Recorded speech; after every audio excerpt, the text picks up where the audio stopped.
The other thing that's happened, of course, in recent years is that I guess initially KD and now a lot of the others have come out with scale size couplers, which have got much smaller knuckles on them, because these things, when you compare the dimensions, the scale dimensions with an actual coupler, are grossly oversized, but they work well.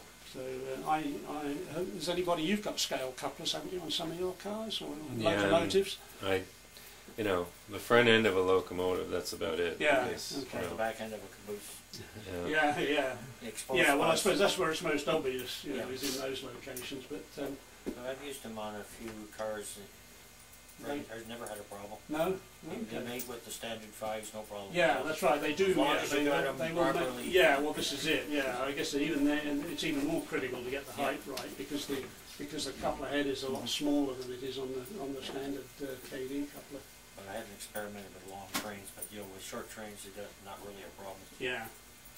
Yeah, that's the other thing. I think Model Railroad did some tests, and they found that this is a coupler.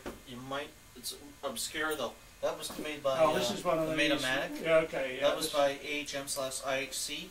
The interesting thing about that is it's compatible with both X2F and or horn hook and knuckle couplers. And so it's got the bottom shelf on it. So if anything, you could also use that as a transition, depending on how much oven you have or whatever. You can have it like a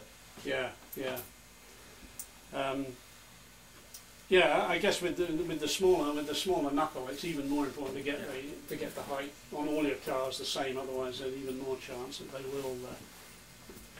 will come uncoupled.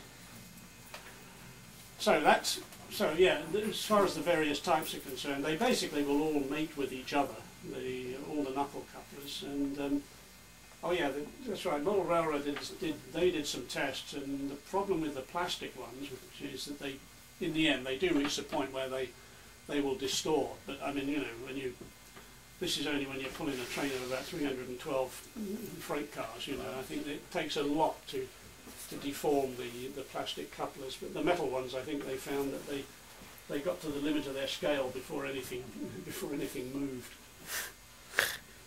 There's also the NEM system too. You'll find it on a lot of European, even on some North American equipment too. Yeah, but we can rip them off and put KD couplers on. Yeah, that too. KD makes those too.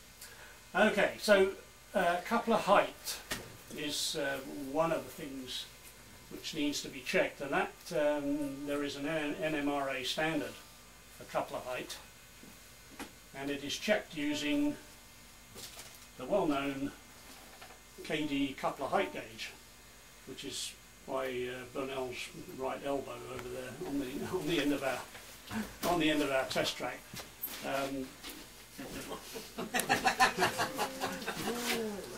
He did that so well. Shopping network future. That's not the test track. That's the rip track. Okay, you're right. I've made myself a test track at home, and I put one on each end, so I don't have to keep lifting the car up and turning it around to check. Too cheap to buy a second one. Well, you could put it on a looper track. But, no, you still have to turn it. The other thing to do is and I do it periodically on those rare occasions when I do actually run trains, is just to do a roll-by inspection. If you get down at eye level and look at the couplers as your train goes by, you can soon tell which ones might need to be looked at, because if you find you've got this situation, and you think, well, either one's too high or one's too low, and and cars need to be checked. If the coupler is too low, that's not that difficult to adjust, because all you need to do there is slip a washer between the truck frame and the underframe.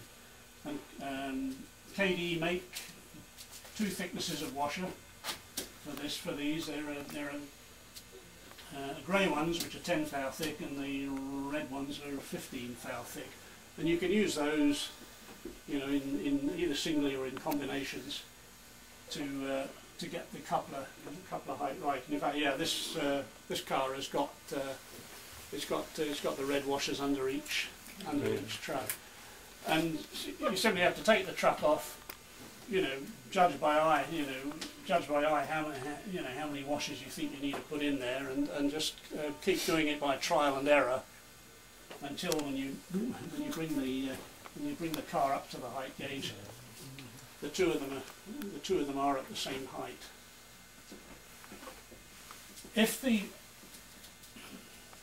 If the coupler's too high, and this does happen occasionally, then it's a little more difficult to correct, because then it means you've got to start removing material from somewhere. And I had this just the last kit I assembled. In fact, the couplers came out too high, and I filed the top of the truck frame to, and in fact I filed it almost flush with the with the truck bolster to get to. Yeah, there's extra weight in there, Denny. So yeah, if the coupler's too high, you need to remove material to drop the coupler down to the correct height. Or else the other thing you can do is to shim the coupler. Usually this trouble is this usually means removing the coupler box from the underframe, or removing the coupler box from the car and putting a shim under there to drop the whole coupler box down to get the coupler at the right height. But that's usually only necessary if you've got more than about 10 or 15 thou mismatch. The other thing that does happen too, particularly with the Atherton cars, is the couplers tend to droop. They don't. It's not the only thing that droops as you get older, but usually what causes this is the fact that the opening in the coupler box is bigger than the thickness of the shank. So the coupler tends to droop and sit on the bottom of the opening. I think in some cases I've corrected that simply by bending on the Atherton cars anyway, by bending the end of the coupler box cover, the little metal cover. But that doesn't always work, and the best way is just to put a shim into the bottom of the coupler box so that the bottom of the coupler box. Yeah, it's the top when you got it this way up.